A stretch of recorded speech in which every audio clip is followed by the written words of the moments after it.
नमस्कार मित्रों, आप सभी को ओडी मोटिवेशन यूट्यूब चैनल पर स्वागत है। जो जन्मा है वह मरेगा ही, चाहे वह मनुष्य हो, देव हो, पशु या पक्षी, सभी को मरना है। ग्रह और नक्षत्रों की भी आयु निर्धारित है और हमारे इस सूर्य की भी। इसे ही जन्म चक्र कहते हैं।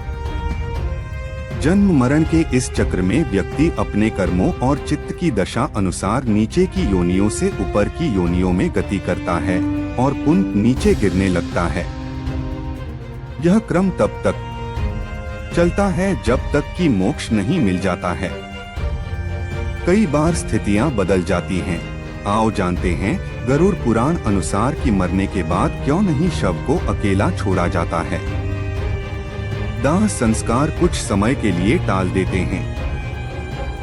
इन 3 कारणों से एक, सूर्यास्त के बाद हुई है मृत्यु तो हिंदू धर्म के अनुसार शव को जलाया नहीं जाता है। इस दौरान शव को रात भर घर में ही रखा जाता और किसी न किसी को उसके पास रहना होता है। उसका दाह संस्कार अगले दिन किया जाता है। यदि रात में ही शव को जला दिया जाता है तो इससे व्यक्ति को अधोगति प्राप्त होती है और उसे मुक्ति नहीं मिलती है। ऐसी आत्मा असुर, दानव अथवा पिशाच की योनि में जन्म लेते हैं। 2. यदि किसी व्यक्ति की मृत्यु पंचक काल में हुई है तो पंचक काल में शव को नहीं जलाया जाता है। जब तक पंचक काल समाप्त नहीं हो जाता तब तक शव को घर में ही रखा जाता है और किसी न किसी को शव के पास रहना होता है।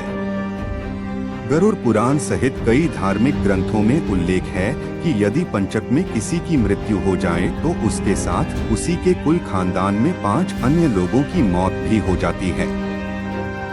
इसी डर के कारण पंचक काल के खत्म होने का इंतजार किया जाता है, परंतु इसका समाधान भी है कि मृतक के साथ आटे, बेसन या कुछ सूखी घास से बने 5 पुतले अर्थी पर रखकर इन 5 का भी शव की तरह पूर्ण विधि विधान से अंतिम संस्कार किया जाता है।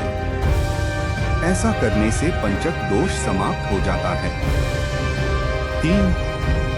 यदि कोई मर गया है परंतु उसका दाह संस्कार करने के लिए उसका पुत्र या पुत्री समीप नहीं होकर कहीं दूर है तो उनके आने का इंतजार किया जाता है। तब तक शव को घर में ही रखा जाता है और किसी न किसी को शव के पास रहना होता है।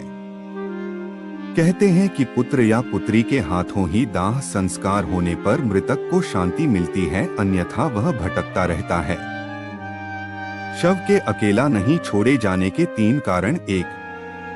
शव को अकेला छोड़ दिया जाए तो उसके आसपास लाल चींटियां या अन्य कोई नरभक्षी रेंगने वाला प्राणी या पशु आकर शव को खा सकता है। इसीलिए वहां कोई ना कोई व्यक्ति बैठकर शव की रखवाली करता है। 2. रात में मृत शरीर को अकेला छोड़ दिया जाए तो आसपास भटक रही बुरी आत्माएं भी उसके शरीर में प्रवेश कर सकती हैं। इससे मृतक के साथ साथ परिवार को भी संकट का सामना करना पड़ सकता है। 3.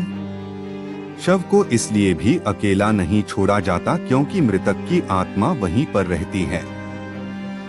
जब तक उसका शरीर जल नहीं जाता तब तक उसका उस शरीर से किसी न किसी रूप में जुड़ाव रहता है। साथ ही वह अपने परिजनों को भी देखता है। अकेला छोड़ दिए जाने से उसका मन और भी ज्यादा दुखी हो जाता है। हालांकि अधिकतर लोग गहरी नींद में चले जाते हैं। बहुत ज्यादा स्मृतिवान या चेतनावान ही जान पाते हैं कि मैं मर चुका हूं। आपको वीडियो अच्छी लगी तो लाइक, कमेंट और चैनल को सब्सक्राइब कीजिए।